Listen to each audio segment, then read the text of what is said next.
Good morning, Kyle. Good morning, Anne. You're back from vacation. Oh, so good. Please take a look at the beautiful view behind Anne Rossley. She's in our office. I'm in our office today, and this is all before we get our show officially started, but I have to say today is day one of no masks, but it's also the day before Mardi Gras, so I'm wearing my Mardi Gras pin today, which is ironic. No masks. It's Right? also Casimir Pulaski Day in Chicago, in Cook County. Oh, that's right. This is the one I always forget. Cheers to Pulaski. Absolutely. You ready to start the show? I am. All right, let's go.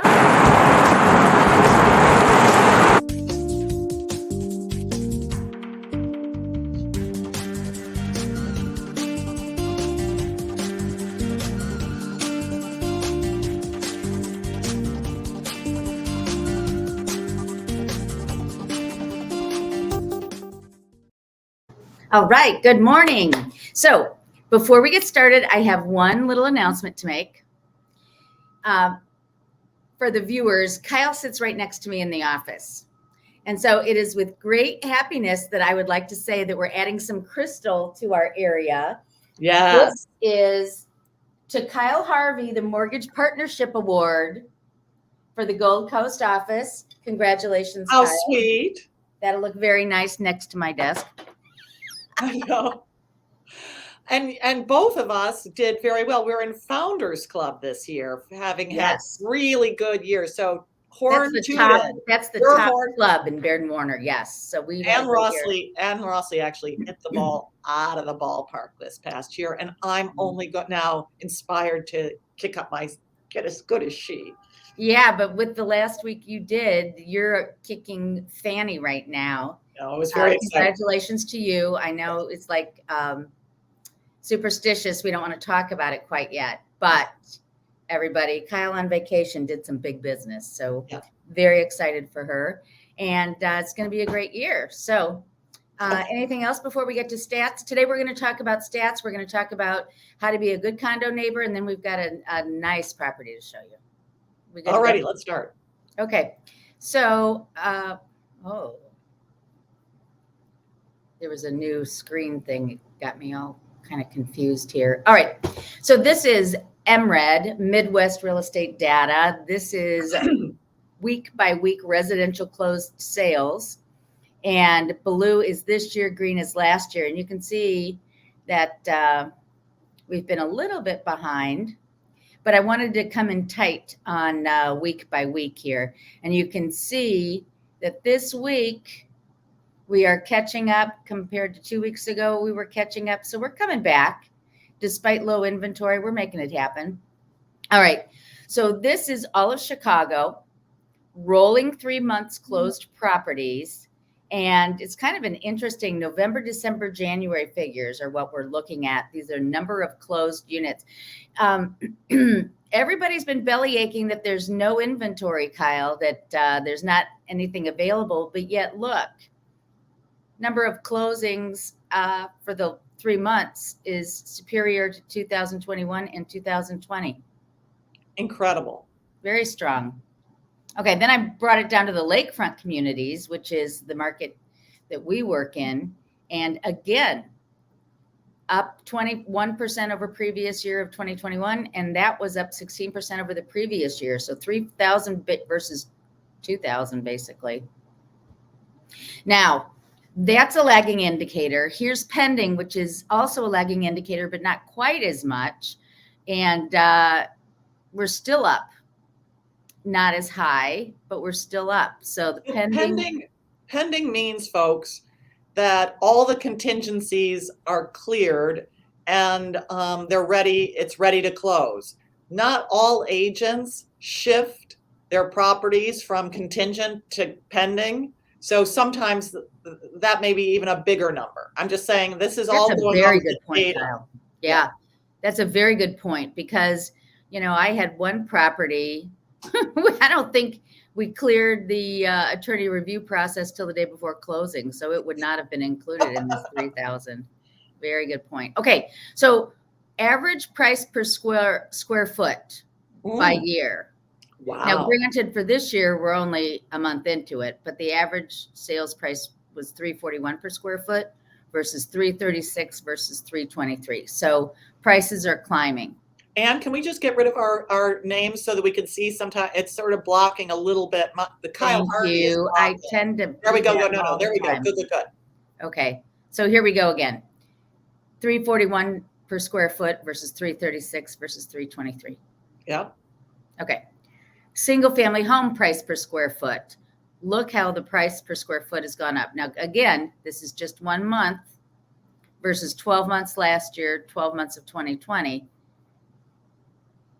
But there is such a desire for single family homes in the lakefront communities. And this is number of homes for sale. 3,300. Oh. I know, right?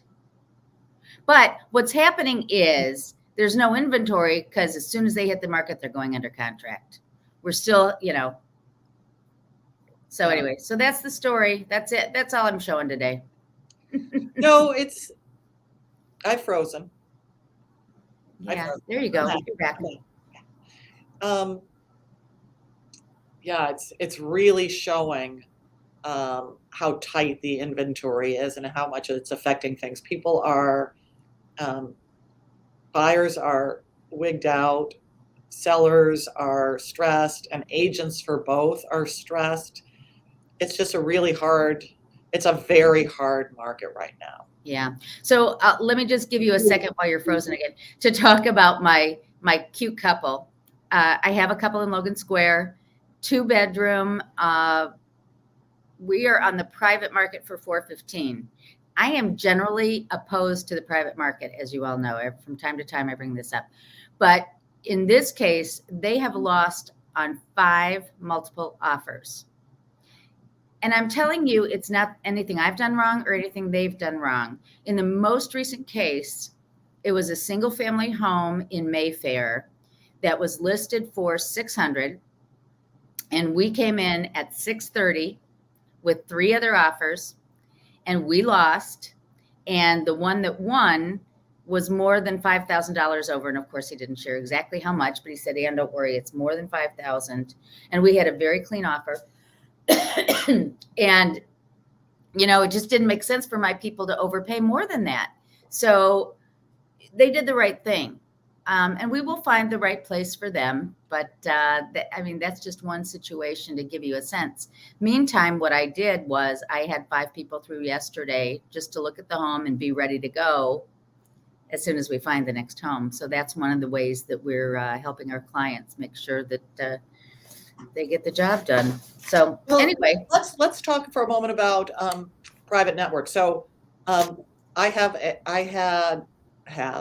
a listing that I marketed just on the private network, and I showed it to before we even went on the market. I showed it to I talked it up amongst people, and people came in, and then I went on the private network and for a minute, just a week, and the 2 agents who saw it came in, heard about it, didn't find it on the private network. Yeah. Who are those agents who aren't monitoring the private network? Well, ones that aren't doing their job. I mean, my God, they had to be told by another agent and one by a friend of mine that this was out there. They're like, "Oh, what a shock." People, right. And Rossley and I monitor the private network so that if there's something good that comes on, you'll know about it. Right.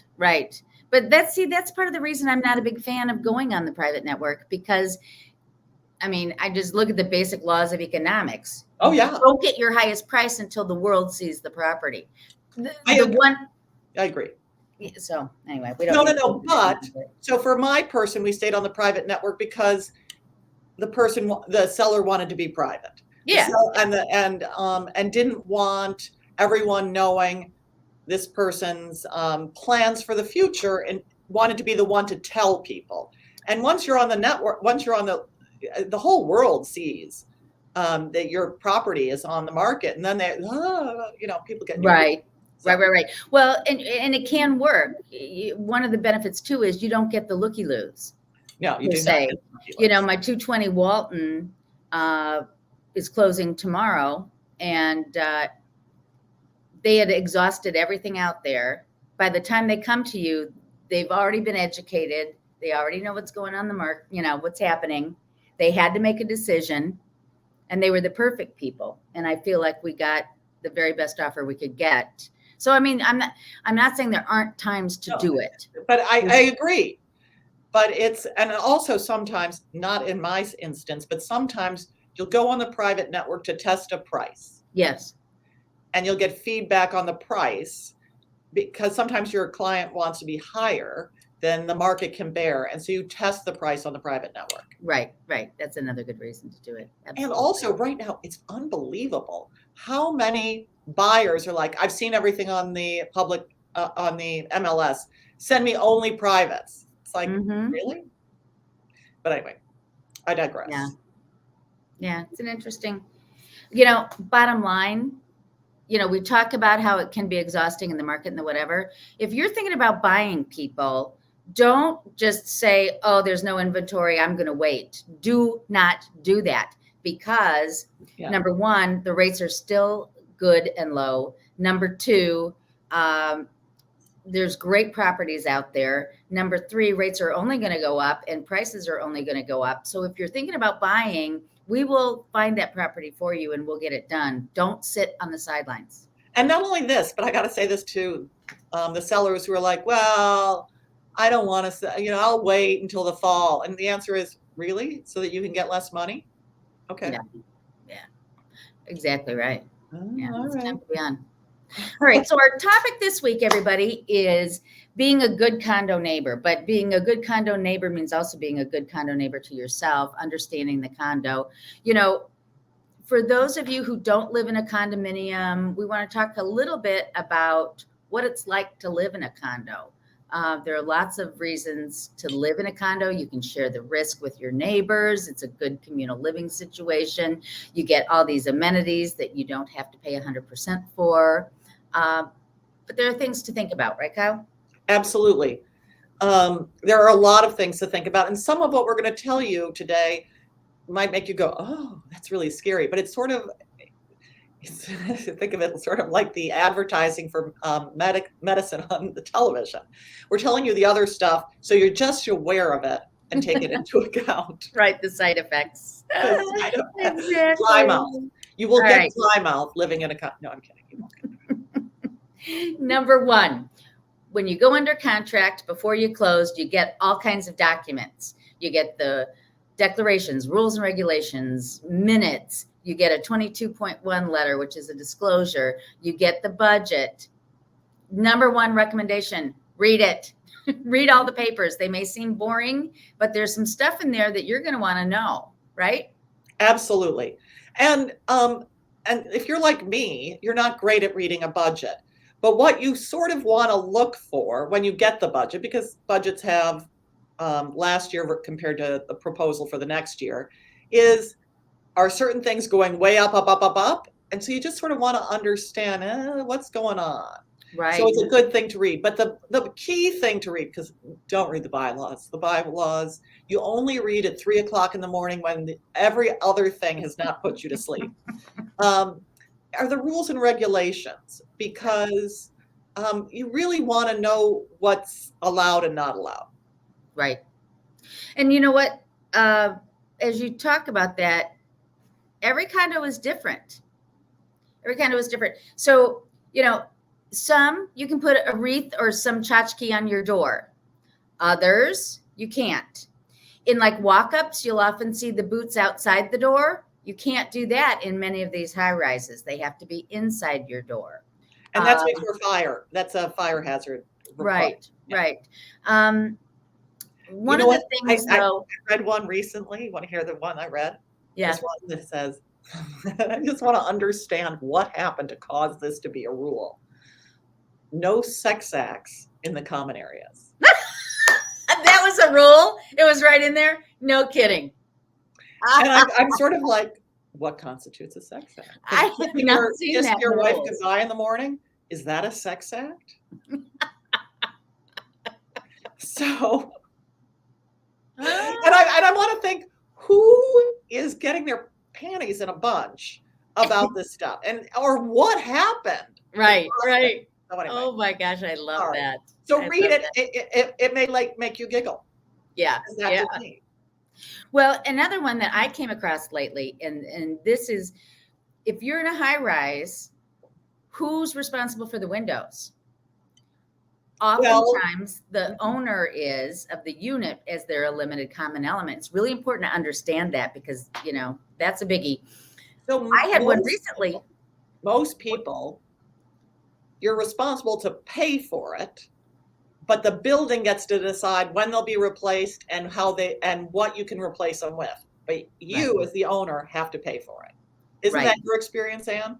That's my experience. The one thing that I had happen lately that really shocked me was there was a leak coming in to a high-rise unit from flashing, Oh, and they made the owner pay for it. And that's oftentimes a building thing. So, yeah. every building's going to be different.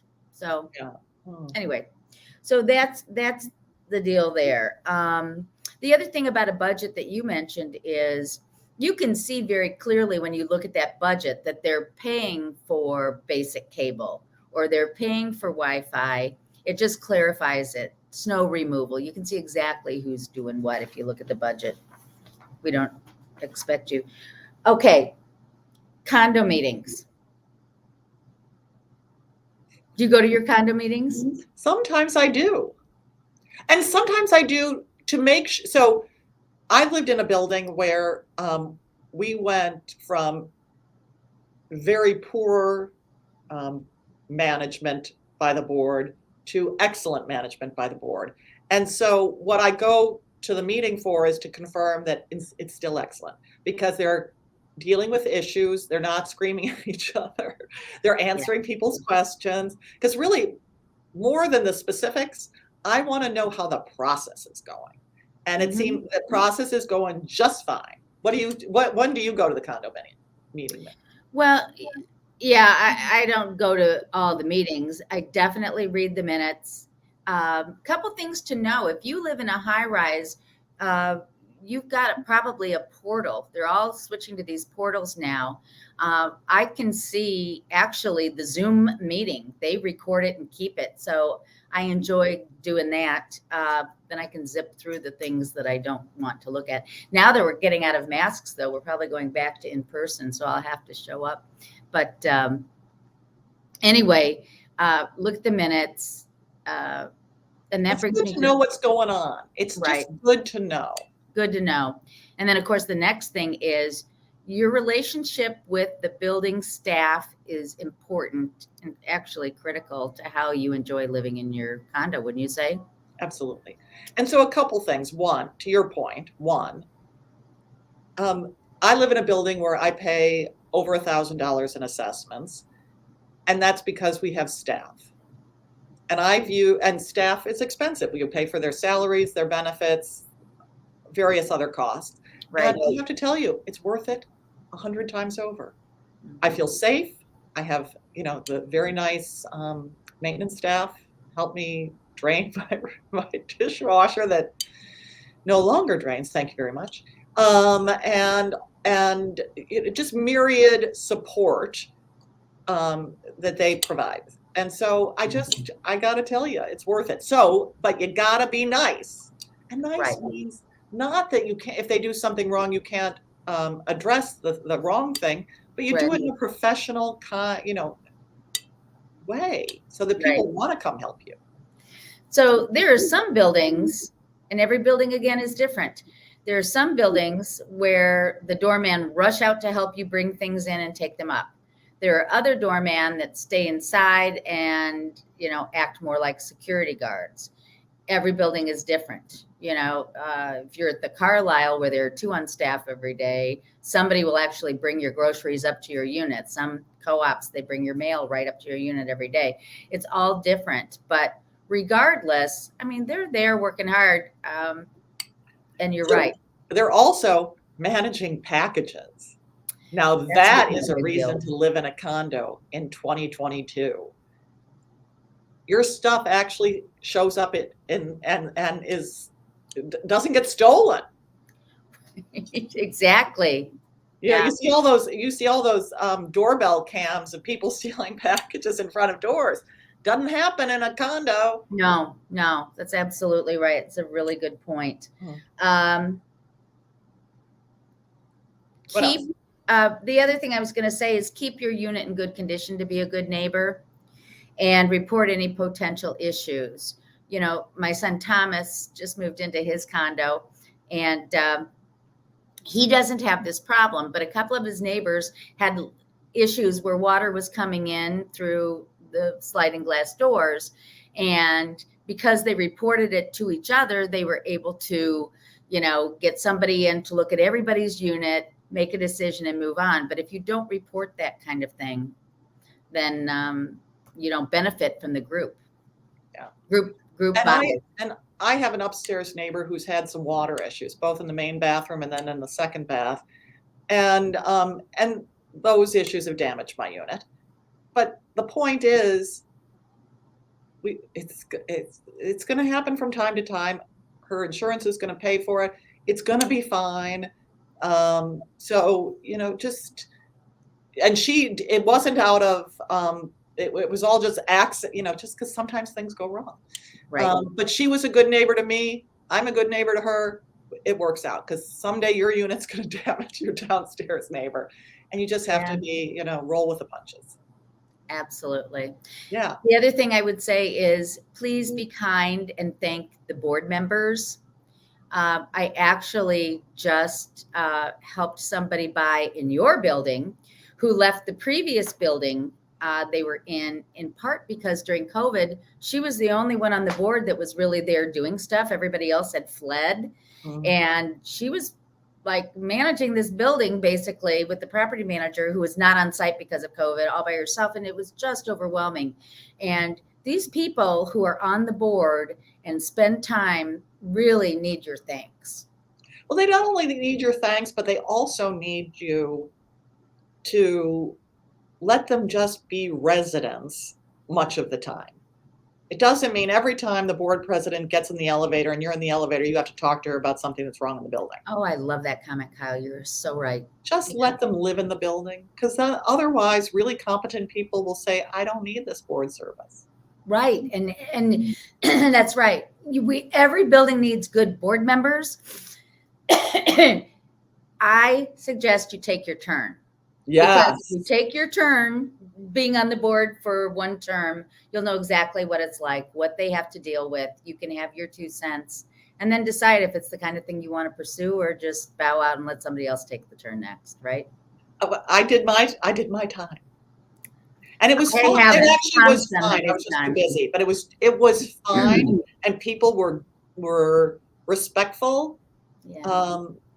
And it worked out, but it's hard work. And so just, you know, so for example, I know our board president, I don't talk to her about building issues.